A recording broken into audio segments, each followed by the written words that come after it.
Hey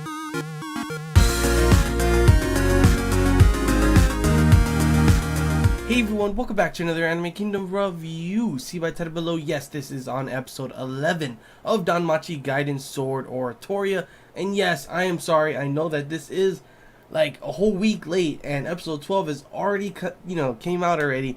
But if you didn't know and you haven't been up to date with my Facebook and Twitter, I have been sick all of last week and all of this week as well. Finally starting to feel better. As you can see, the video is starting to slowly stream in. I still do have kind of a cough, which is why here and there may be some cuts and everything in the video, because obviously that's pretty much means I ended up coughing a bunch and I need to just stop the video for a little bit and then restart from there. If there isn't, then hey, that's great, obviously. But yeah, that's pretty much the reason why the video is coming out so late. Now you may be wondering as well, how come I'm not doing like what I did before with the double episode reviews? Well, normally I would do that if it was like somewhere in the middle of the season, but considering the fact is episode 12 is the final episode, and I kind of want to just have that as an episode review of its own, just so I can analyze and talk about, you know, what I thought about that episode and the overall season in just one video, instead of combining both of them into one just for that. Normally, if it wasn't the final episode, I would do a double episode review, but since it is like that, that is pretty much the reason why I am making this episode 11 review separate instead of doing it as a double episode review. So yeah, now that we got that explanation out of the way, let's talk about how I felt about episode 11. If you want to see the episode 12 review, it will be coming out probably not too long after this review, so you don't have to worry about that. If you don't really care too much about how I felt about episode 11, then you can just wait, go ahead and wait for when the episode 12 review does come out. But yeah, let's talk about how I felt about this episode. Overall, it was a really, they had some pretty crazy action, I'm not gonna lie. But at the beginning of the episode, the first half at least, I would say, was much more of a build up to what's going to be coming. Everyone's all hyped up, everyone's all fired up because of what they saw with Bell going on his adventure. You got Eyes really thinking about it, you got Tiona definitely thinking about it. Everyone was pretty much just, all of them were just like super hyped up and just wanted to go in the battle and wanted to show what they're made of after seeing, you know, how Bell was able to go against something normally you think he would have lost, he would have gave up, but he did not. And that of course gets everyone all fired up. Everyone starts talking about it and stuff as well, with Tiona obviously being one of the ones that definitely loved to talk about it to everyone. When she was talking to Tsubaki about it, kind of got his name wrong, I'm not gonna lie, I was cracking up right there. Crib Banel, or I think she said. So I was like, that's not his name, Tiona, but I guess good try at least.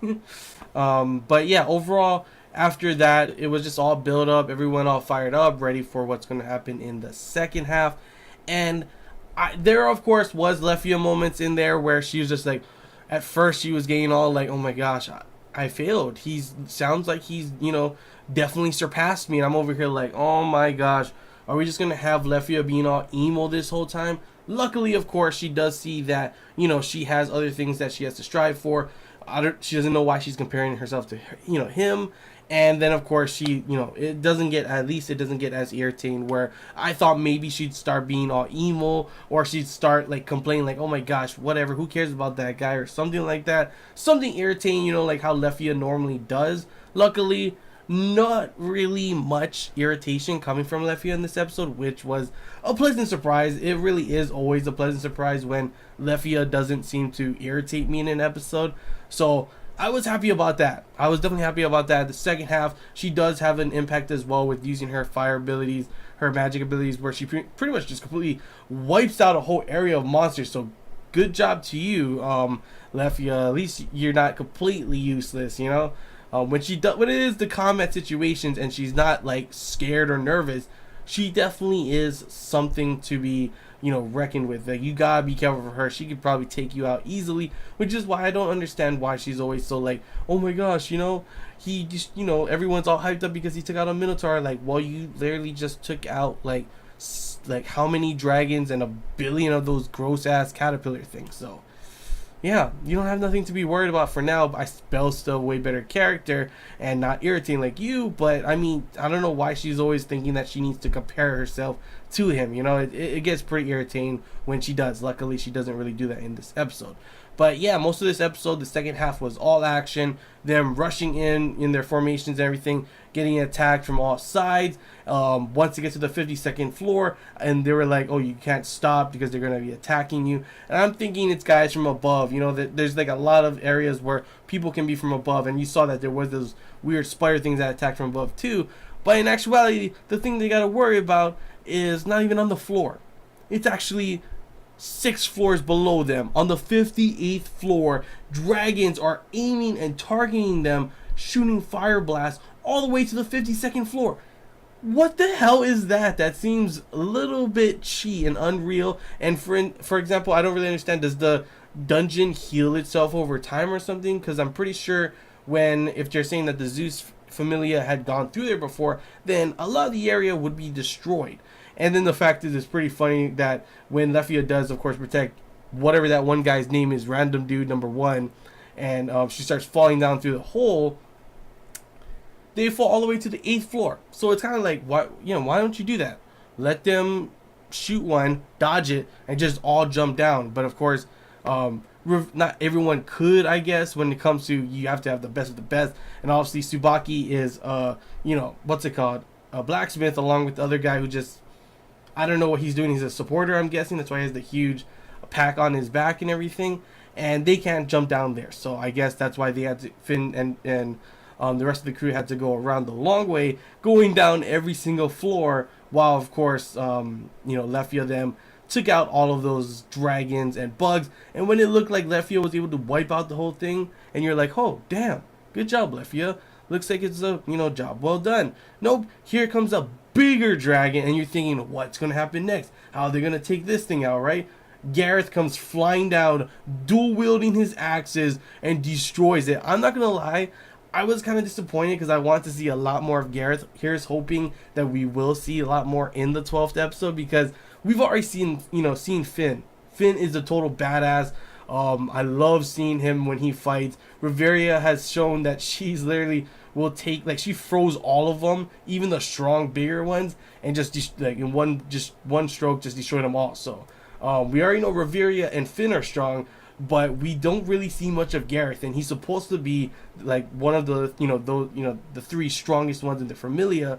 So I'm hoping they show a lot more Gareth in the next episode, because he does seem like a pretty damn scary strong dwarf, especially when he's freaking dual wielding giant axes. So it would be cool to see why this guy is one of the top ones, what makes him so strong, since we've already seen, of course, Finn and of course Riveria show that off already. Sure, we got to see him flying down from the sky. Great entrance, by the way, and just destroy that dragon, but it wasn't much in comparison to the other 2 already, So hopefully we do see more of them, but pretty much that was the huge battle that happened.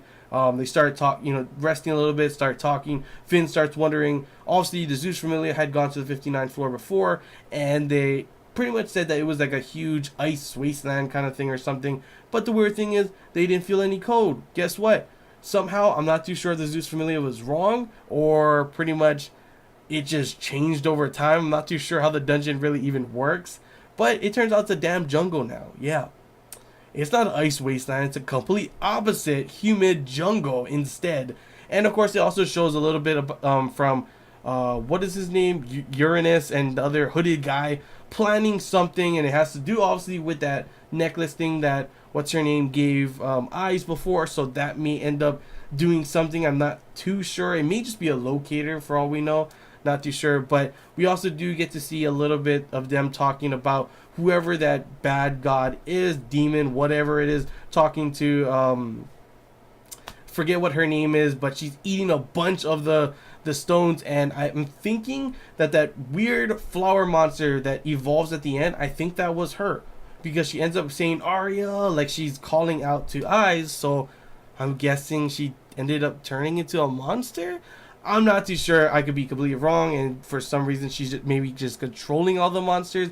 But we did see, like, before it came to that point, that she was just eating a bunch of those monster stones. So who knows what the hell that ended up doing to her. And when she was eating those caterpillar things, I was like, yeah, that's kind of nasty. And then transforms into that thing. Everyone's like starts screaming. She starts screaming. Everyone's hands on their ears, and that was the end of the episode. So huge cliffhanger. Don't know what's gonna happen next in this last episode. I find it kind of weird considering the next episode is the last one. It definitely seems like I'm not too sure how it's gonna close out in one episode. They'll be able to defeat her, but I'm not too sure if they're gonna get all the answers that they want, which of course probably means that there either has to be a second season, or you have to go ahead and read the light novel more, going towards the light novel side, because if they do make a second season for something, please make it on the original DanMachi. I've been really liking Sword Oratoria, honestly. I'm not gonna lie, I have been enjoying it. But I'd rather just not have a show with Lefia as one of the main characters. That's pretty much all I gotta say. I love Eyes, and I love when it's focused on her, but when Lefia's in it and she is one of the main characters, for me, it's pretty damn, it sucks, honestly. But the episode, it was awesome. I did enjoy it. The cliffhanger definitely really got me thinking and wondering what's going to happen next in this final episode, how everything's going to close out, and hopefully it does close out good. Hopefully we do get some closure, because like I said before, I'm not too sure if there will be a second season for this. And obviously I would rather have a second season for the original, the main DanMachi. So who knows what's gonna happen for this. Hopefully it at least closes out somewhere that's okay for anime watchers only. Like I said, I have the first light novel.